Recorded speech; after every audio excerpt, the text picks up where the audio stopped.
অগ্রণী ব্যাংকে আমার লকার, আর একটা ব্যাংকে পূবালী ব্যাংকে। সে পাকিস্তান আমল থেকে গহনাগাটির লকারই আমি রাখি, আমরা রাখতাম, এটা আমাদের পারিবারিক সবার। 1981 সালে আমি যখন ফিরে আসি, জিয়াউর রহমান যখন বেঁচে ছিল আমাকে কিন্তু 32 নম্বরে ঢুকতে দেয়নি। জিয়া যখন নিহত হলো এরপরে সাত্তার সরকার অর্থাৎ বিএনপি সরকার ক্ষমতায় 12 জুন 32 নম্বর আমার কাছে হস্তান্তর করবে। ধুলাবাড়ি ময়লার সমস্ত ভরা জায়গা, রক্তের দাগ সব ওখানে আমার কাছ থেকে সই করালো 72 পাতা। বললাম আমি আইনজীবী দ্বারা করবে, বাড়িতে তো মার্ডার হয়েছে, না সেটা হবে না।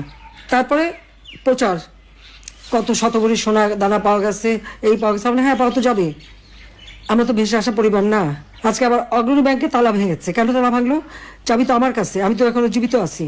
আমি যেখানে এখনো জীবিত আছি আর মামলায় কেবল একটা রায় দিয়েছে, এই রায়ের সব ধাপ তো শেষ হয়নি, তার আগে কেন হাত দেবে? এটা তো ডক্টর মোহাম্মদ ইউনূসের ব্যাংক ডাকাতি, সে লোক যে ব্যাংক ডাকাতি করছে, সেখান থেকে সব সোনা দানা বের করে এত ভরি, আমরা হ্যাঁ ভরি তো থাকবেই।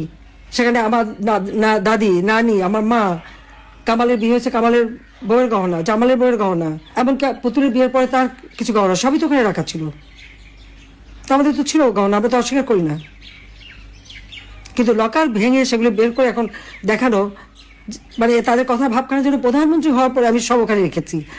আমি চ্যালেঞ্জ দিচ্ছি যে প্রধানমন্ত্রী হওয়ার পরে কবে আমি অগ্রণী ব্যাংকে যে লকার খুলে এসেছি আর জিনিস রেখে এসেছি, সেই লগবুক বের করা হোক, দেখা হোক। আমার তো মনে পড়ে না যে আমি 96 সালে প্রধানমন্ত্রী হয়েছে প্রথম, সেই 96 সাল থেকে এ পর্যন্ত কোনোদিন অগ্রণী ব্যাংকে আমি যাইও নি, লকারও খুলিনি, কারণ এগুলি পারিবারিকভাবে যা ছিল সব আমি রেখে দিয়েছিলাম ওইভাবেই।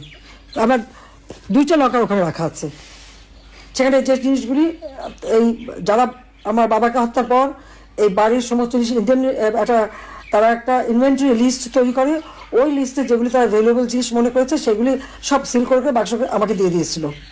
তো আমি সে কোথায় যাবো, বাড়ি নাই, ঘর নাই, তো কিচ্ছু নাই থাকার। আমি লকার ভাড়া নিই, সেই লকারে যে সব কিছু ওইভাবেই রেখে আসি। তারা আমাদের ঘর বাড়ি যা ছিল সব তো লুটপাট করে নিয়েছি। 32 নম্বর বাড়িতে আমরা জনগণকে দান করে দিয়েছিলাম, সেটা প্রথমে আগুন দিল, তারপরে লুট করে ভাঙলো বুলডোটা দিয়ে। অজয় সাহেবের একটা বাসা সুধা সদন, সেটাও লুট করলো, সেখানে আমাদের হ্যাঁ সেখানে আমার অনেক গহনাগাটি ছিল, আমাদের সবারই ছিল, সেগুলো লুটপাট, কাগজপত্র যা কিছু ছিল সব শেষ। তারপরে আগুনও দিল। গণভবন সব তো আমরা সব ফেলে দিয়েই তো চলে এসেছি, তো সেই গহনাগাটিগুলি দেখায় না কেন? সেগুলি কার পকেটে গেল?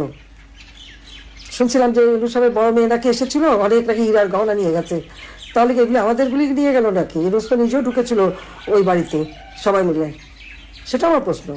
কিন্তু একটা লকার ভাঙতে গেলে, যে এখানে আমি এখনো জীবিত, চাবি আমার কাছে, পারমিশন ছাড়া এই লকারটা ভাঙে কিভাবে?